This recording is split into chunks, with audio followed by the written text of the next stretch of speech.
sa record ng mapupuntang employer. Ito ba'y may topak sa ulo? Sorry. Pardon my word. Ito ba'y may diferensya sa pag-iisip? Ito ba'y may police record? Ito ba'y may court record? Ano bang klaseng pagkatao ito? Ito ba'y nakulong dahil ng gahasa o ng bugbog? At ang pinakamasaklap dito, Madam President, marami ng mga cases ako natanggap na kung saan ang isang amo ng bugbog at ng rape na ng Filipino OFW, and then a few months later, ang kapalit ay Pilipino pa rin at the same employer again and again. And if I ask the agency, kayo ang mga bagong bayani, kayo ang magpapaasenso sa atin. Ang lagi nating sinasabi habang kumakaway at yumayakap sa mga huling sandali, kasama nila ang kanilang pamilya. My dear colleagues, happiness in the life of an OFW is never guaranteed. The reality of the situation is that many of our countrymen are habitually abused by their foreign employers. Even more of them need repatriation and are stuck in our embassy shelter that are ill-equipped to harbor them safely. They are cramped together and made to sleep and eat like animals, while our embassies abroad struggle to get adequate funding in order to provide a safe and healthy environment for our stranded OFWs to await the next available flight back home. Now, to be fair to our brothers and sisters in government, we have mounted a spirited battle against those who abuse and exploit our OFWs. Our embassies have undertaken to operate in foreign lands, sometimes against the wishes of capricious foreigners, in order to rescue Filipinos from the clutches of abuse. But now, I dare say that the effort we have exerted is woefully short and glaringly insufficient. It might be the perfectionist in me that is speaking, but for me, one life ruined is already too much. Hinding-hindi ko po masisikmurang makakita ng anak na umiyak sa kanyang nawalang nanay. Isang ama na napilitang mamalimos para mabayaran ang lamay ng kanyang anak. At hinding-hindi na natin pwedeng hayaan na mayroong mga kamag-anak na magugulat na lamang na ang nagpapadala sa kanila ng kanilang balikbayan box ay kanilang susunduin sa airport na nasa ataol na. I have fought against the abuses of our OFWs, have faced for my whole career of more than 20 years. I am proud that our OFWs have seen me a safe harbor whenever they were desperate to send their family members home. But, admittedly, my solutions were only symptomatic treatment to a systematic problem. This all changed on December 30, 2021. That day, former President Rodrigo Roa Duterte signed into law Republic Act number 11641, or the Department of Migrant Workers Act. This act, I'm proud to say, was sponsored by our current majority floor leader, Senator Joel Villanueva, an ally in the fight for the rights of our OFWs. The birth of the Department of Migrant Workers is the rebirth of hope that we may yet fix the system and improve our means to be proactive in the defense of our OFWs. And I'm more than elated when I was given the honor to be the first chairman of the Senate Committee on Migrant Workers. By the creation of the new department and the necessary creation of its concurrent committee in the Senate, we can now focus on providing legislation that would allow our embassies abroad to monitor our OFWs to ensure that abuse is prevented before it is committed. We, standing as one, have the opportunity to pass laws that would authorize our embassies abroad to institute offices dedicated solely to the vetting of prospective employers and the enforcement of the laws that are meant to protect our OFWs. Magkakaroon po tayo ng paraan na mapigilan ang pangahalay sa unang pagkakataon na makita nating maaari itong mangyari.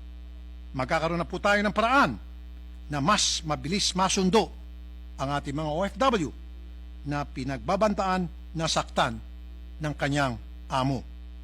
At magkakaroon na po tayo ng paraan.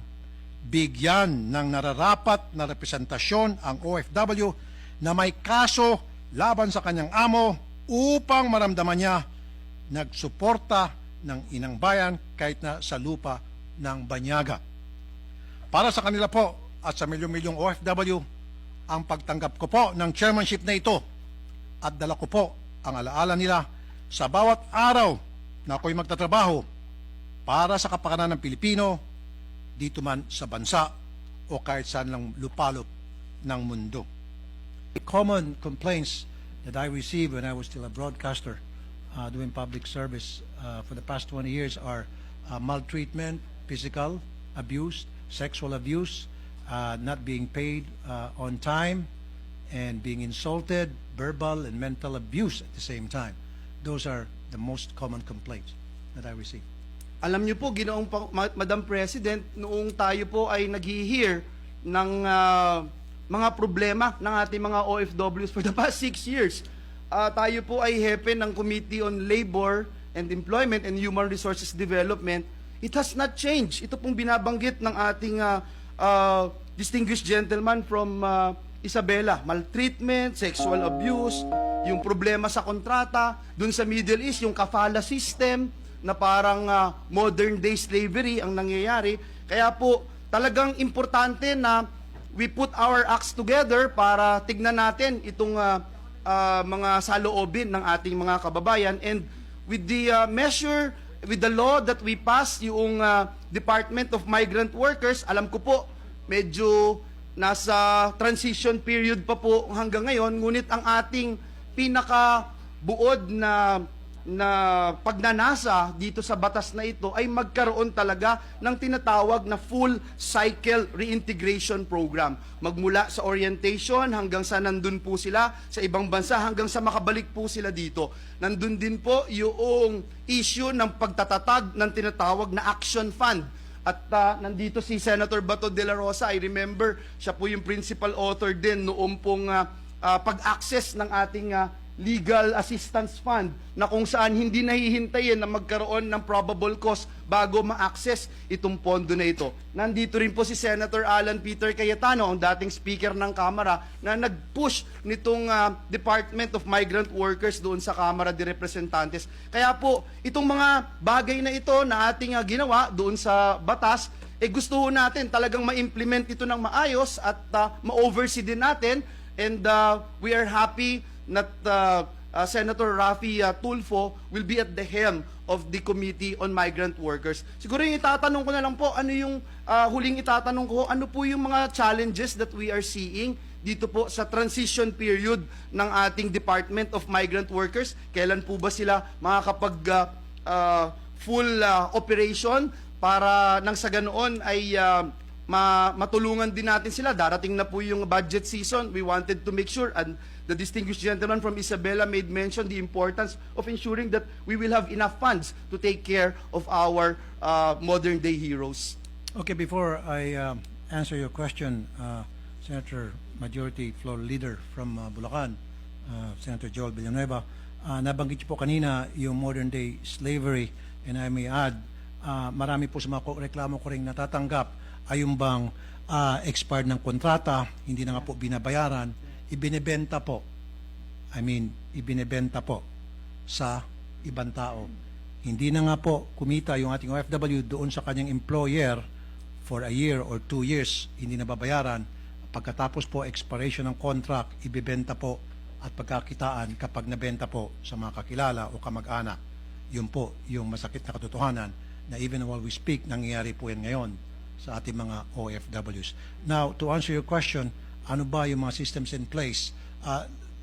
Just like all newly created agencies, well, it needs fine-tuning. Kaya nga po, ako'y nagpapasalamat na yung at the helm of the Department of Migrant Workers ay yung si Secretary Tutsi Ople, who is very capable because I know her for so many years, kung paano siya magtrabaho, at meron po talaga siyang puso para sa mga OFWs. And of course, myself, na malawak din po ang ating karanasan sa pagkikipagsalamuha sa ating mga OFW, giving solutions to their